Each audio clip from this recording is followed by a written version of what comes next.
Okay, so now we're live. So hi everyone, thank you for joining us. I'm joined with Vegan Action Wales, who are going to be screening a documentary called Dominion, and there's going to be time for some a Q&A at the end, so just pop your questions in the comments or send us a message. So I'm going to pass over to Vegan Action Wales. Hi everyone, my name is Jennifer. I'm the local organizer and founder of Vegan Action Wales. This is part of my team. We got Sue, Anne, and Laura.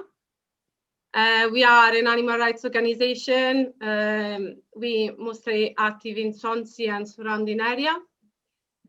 I would like to say a couple of words before we start and the reason why we're here tonight. Humans are bending animals to the wheel every day to get something and to gain something in return. And the impact of humans' actions are at the expense of other beings. Animal exploitation is extensive, deep-rooted, and horrific. Humans are dominating living beings using force and power. They act in favor of the interest of our species against other species. And this is what we call speciesism. And unfortunately, this mindset is deeply established in our society. Humans don't recognize animals as individuals capable of feelings and emotions. They see them as creatures just useful for food, clothing, accessories, or like tools for entertainment, transport, and resources. Dominion is a power documentary released in 2018 and exposes all the way animals are used by humans. They use drones for the first time to make a documentary, and it questioned the morality of our dominion on animal kingdom, showing standard practice of the animal industry. What you will see tonight is legal. What you will see tonight is standard global practice in small or large scale. What you will see is happening right now and need to stop.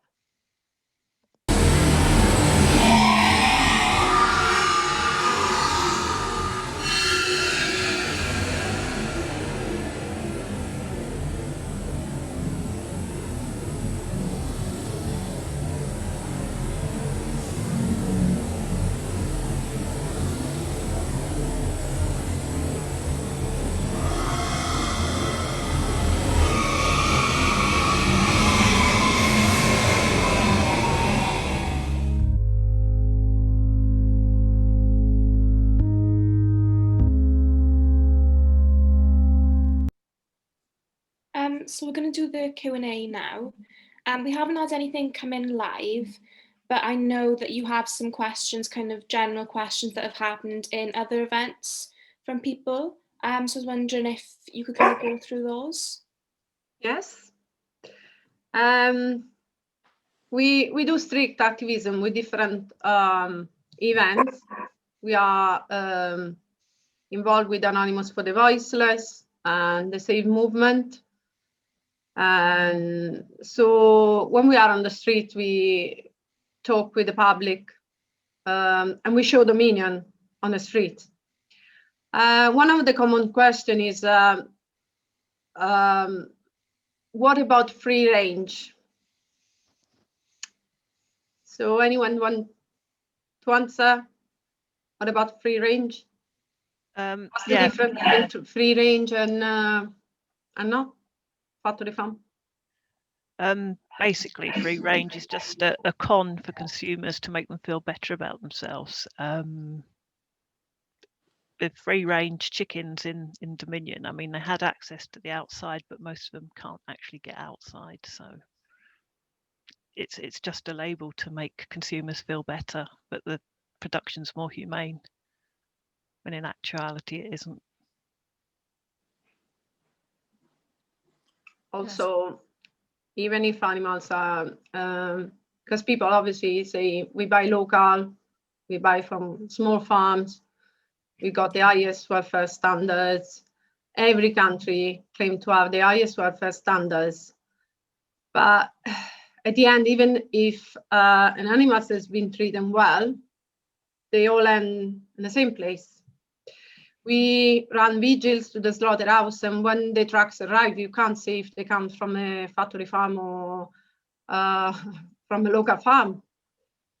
Yes, probably you can guess from the size of the truck or the general condition, but at the end, they go in the same place and they enter alive and they leave chopped into pieces, ready to be purchased on the shop.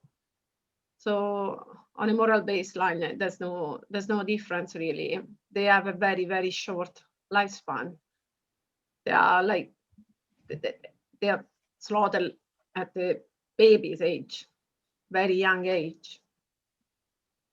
Yeah, it's still exploitation. Yes. And another common question is, well, is my personal choice to eat meat? Anyone want to answer? What I would normally say to someone that says that is that there's a victim involved. So once there's a victim involved, it's not a personal choice. Yeah, I think people tend to forget that, you know, like you said about there being a victim, it's like we get the choice, but why should another species lose their choice just so that we can have one for ourselves? You know, it's not exactly fair, is it? No, and there's alternatives available. So Yeah. many alternatives nowadays. Exactly. Yes, it's a personal choice. I mean, what we eat and who we eat, but when there's a victim involved and we have other choices that don't involve killing and exploiting animals, why don't choose to not killing them? Yeah. Yeah, It's if you just can choose to be kind, then why not do something kind? Yeah. You know, why have a victim in what you eat, or you know, wool, etc. when you don't need to? Mm-hmm.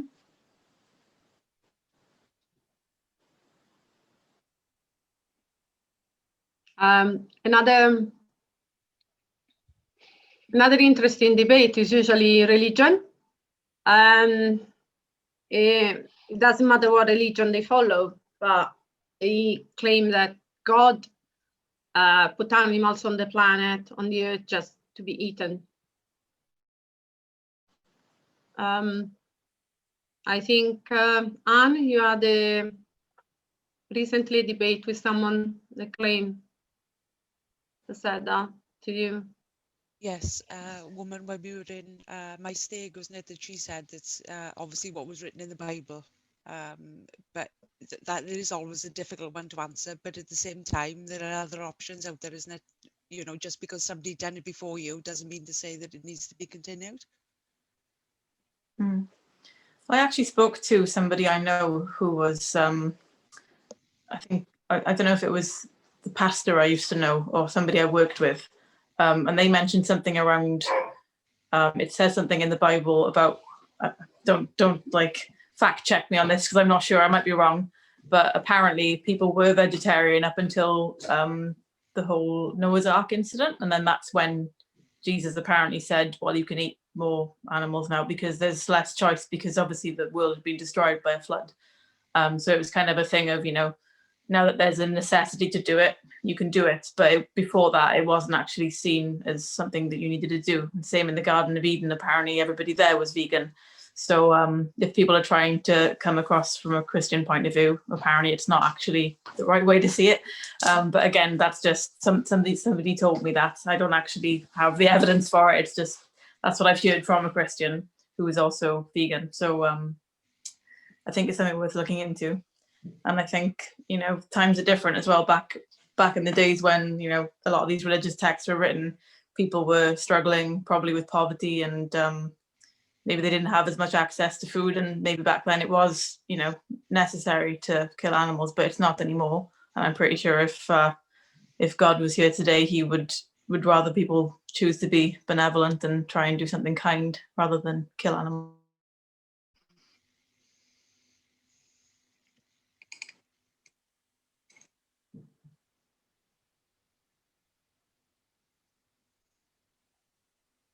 Do you have any question, Katie, that you might I had think discussed before in other events?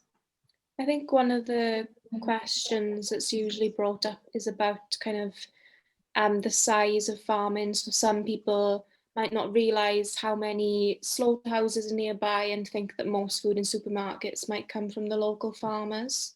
So kind of what would you say to something like that?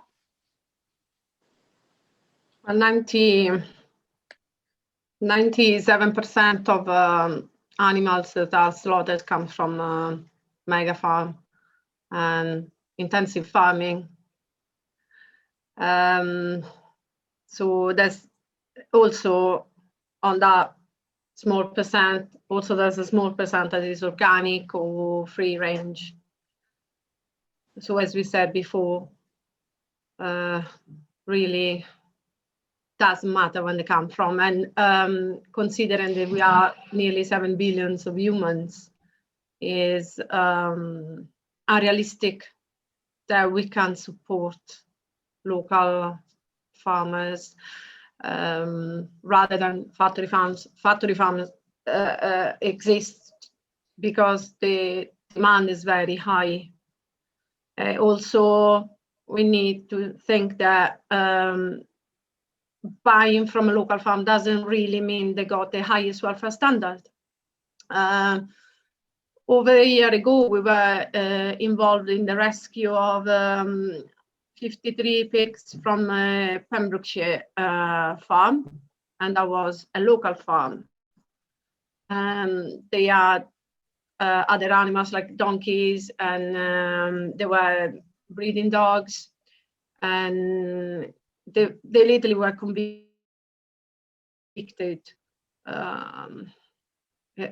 The conviction was a shame anyway, and we found out now that they're still breeding despite that they had a permanent ban, so they're still breeding. And there were difficulties to rescue those pigs because they were neglected, and there were an illegal smoking. They were doing smoky with lamb meat.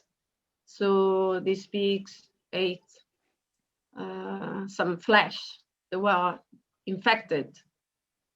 So the local authority obviously ordered to destroy the pigs. So with the sanctuary, beneath the wood sanctuary, we were involved in the rescue, and they've been in quarantine for ages, and they bred in quarantine. So they ended up to be nearly 100 pigs to rescue.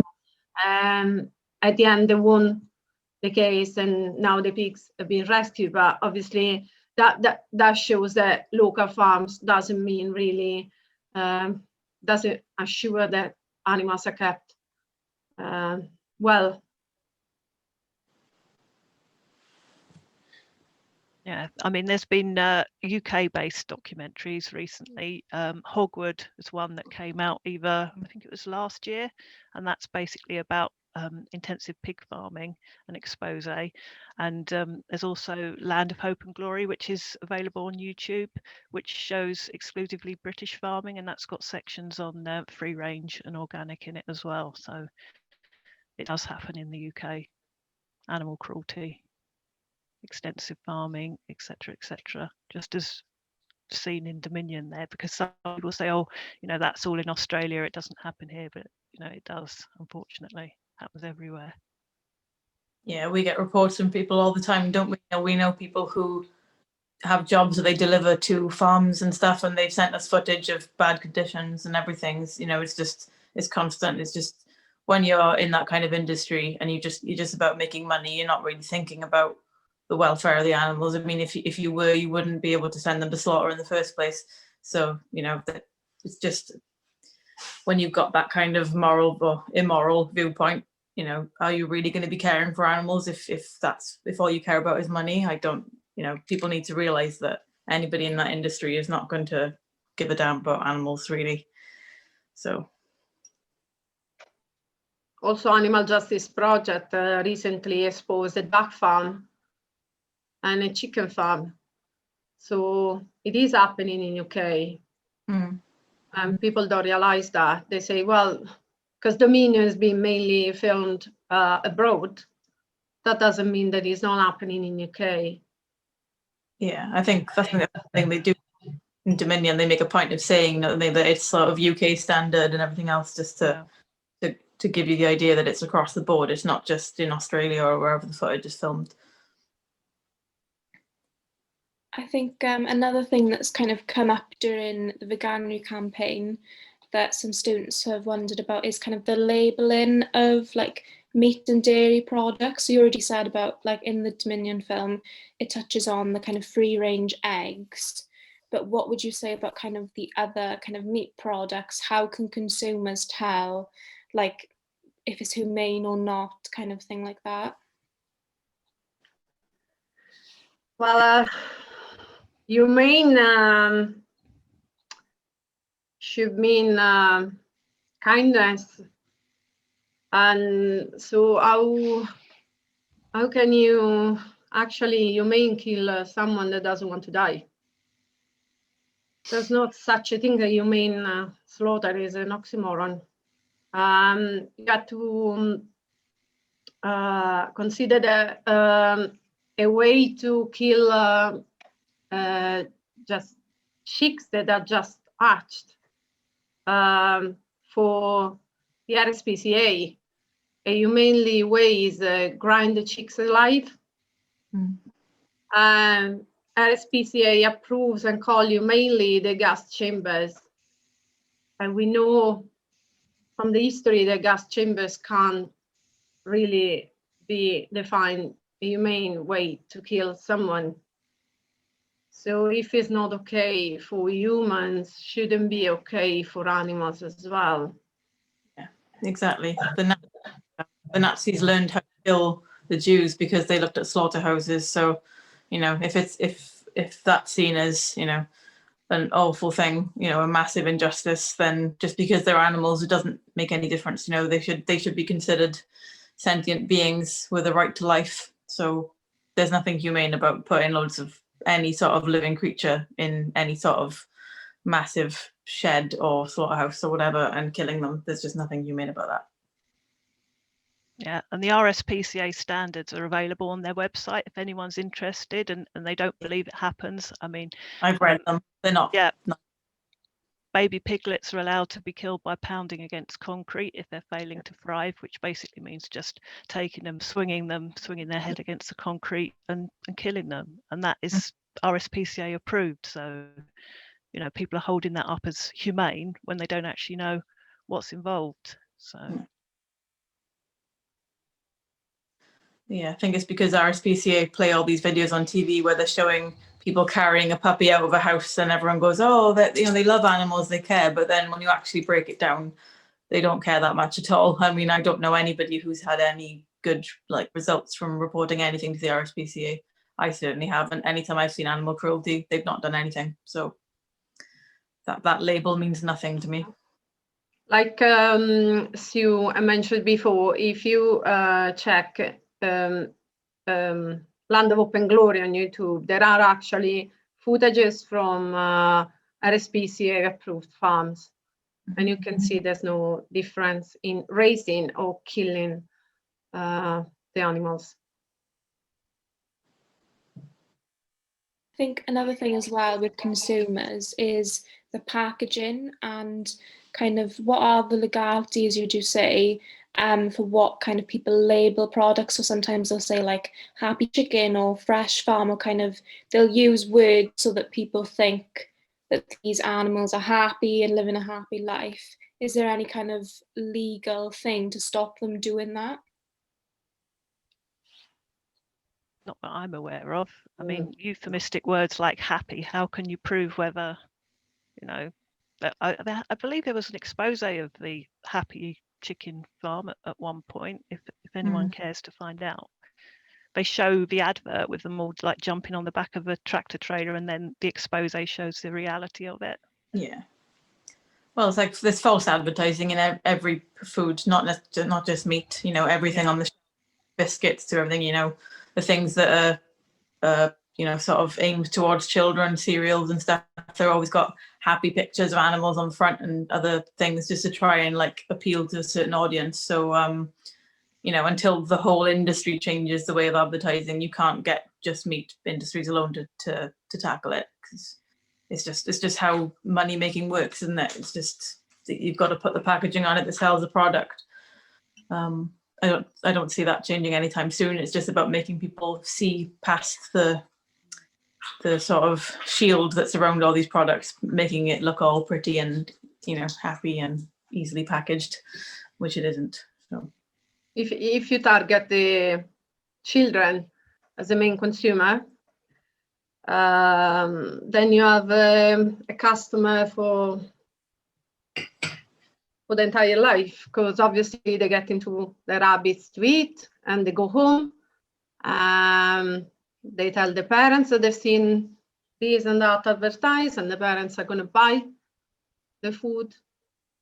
So that's the target mainly.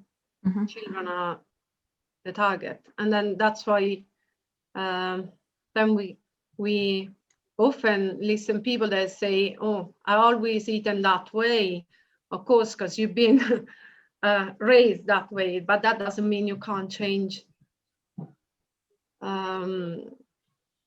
Seen from a victim perspective, and you can try from a plant-based diet, and you understand there's a victim involved or there's someone that's being used. We are not only talking about obviously food, but we've seen from Dominion that animals are used in many ways for entertainment, for clothing, as a transport. So there's the mindset that animals need to be used in some way, in any way, and they shouldn't. They got their life of their own. Yeah. And that's why we advocate for animal rights.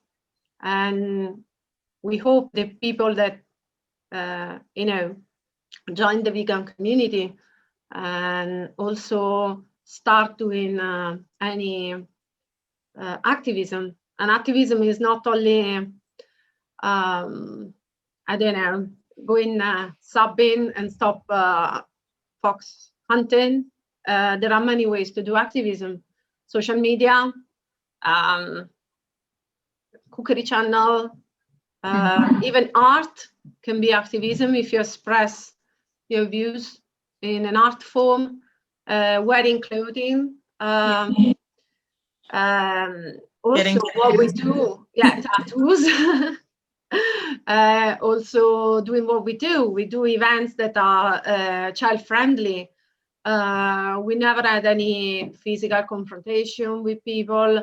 Actually, people on the street are very well. When we see open-minded people, we have a nice discussion. We had farmers stopping, abattoir workers, slaughterhouse workers. At our last event, I spoke with a butcher, so we can have we can talk to people, and doesn't mean they won't change. No. It's planted a seed, but it's important to speak for the animals because they can't speak for themselves. Mm-hmm. If we don't advocate for animal rights, we won't stop this. Exactly. I think the last kind of question or topic I've got is with kind of local farmers, a lot of them are against kind of the like the industrial farming. Do you think there's a way that like us as vegans can work with local farmers to kind of help them tackle this huge industry? Or do you think there's not a way to work with the local farmers?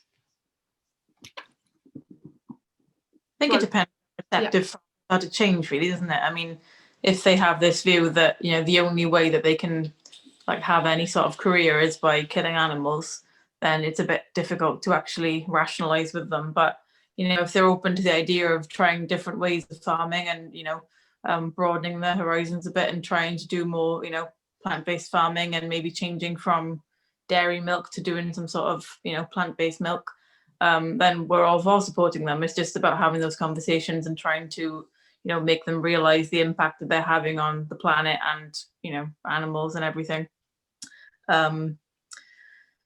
Yeah, it's a difficult one. I mean, we've spoken to a lot of farmers who, are open to the idea of going towards veganism. It's just a lot of the time they just don't have the means to do it. And I think there are a lot of charities and stuff out there now who are willing to support farms that want to change. I know in America it's become a thing. There's a lot of dairy farms in America that have got. Yeah, there is a charity in UK that helps farmers to transition to a plant-based, which is more sustainable for the planet anyway.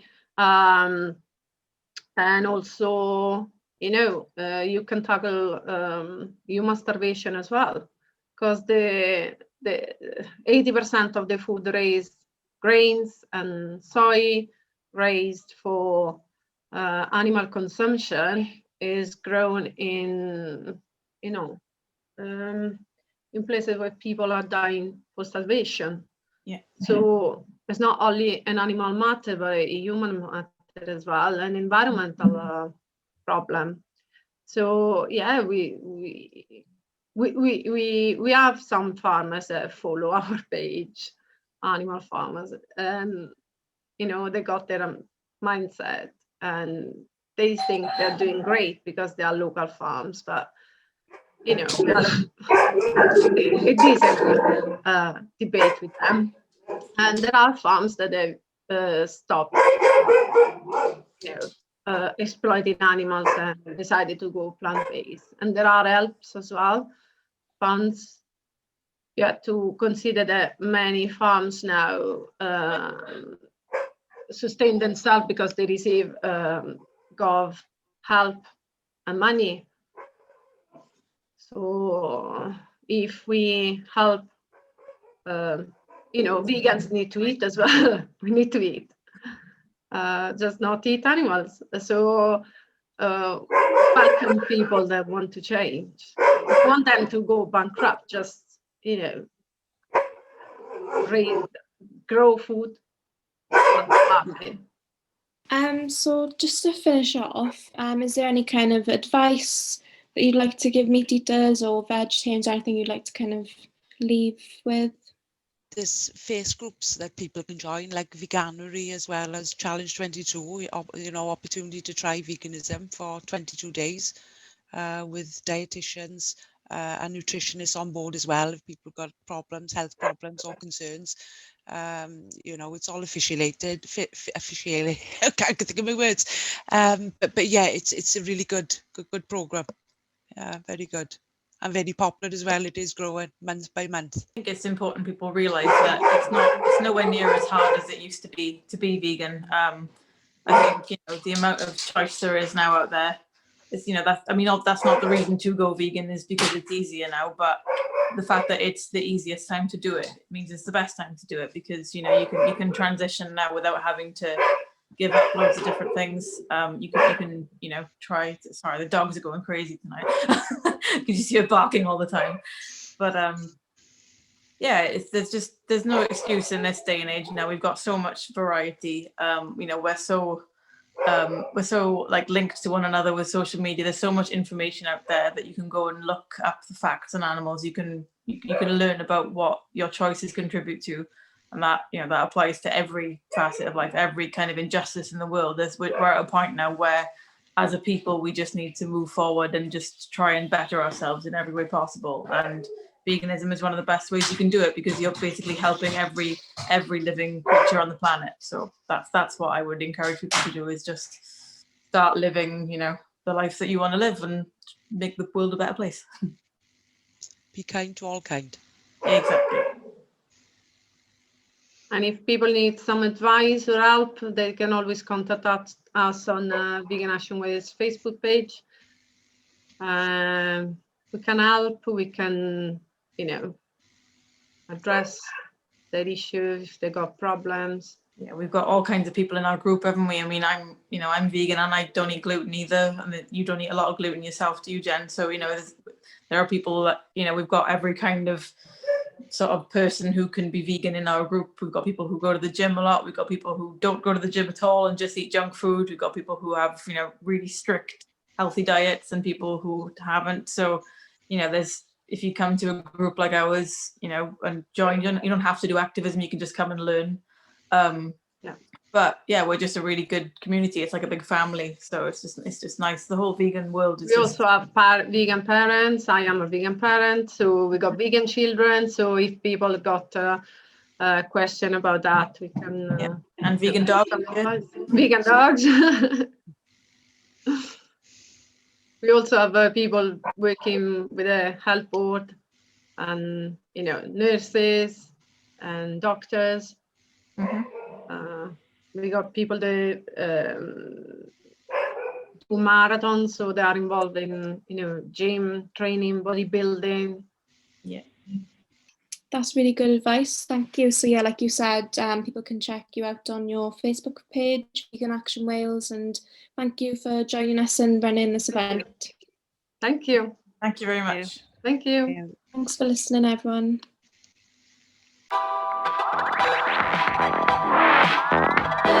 Bye.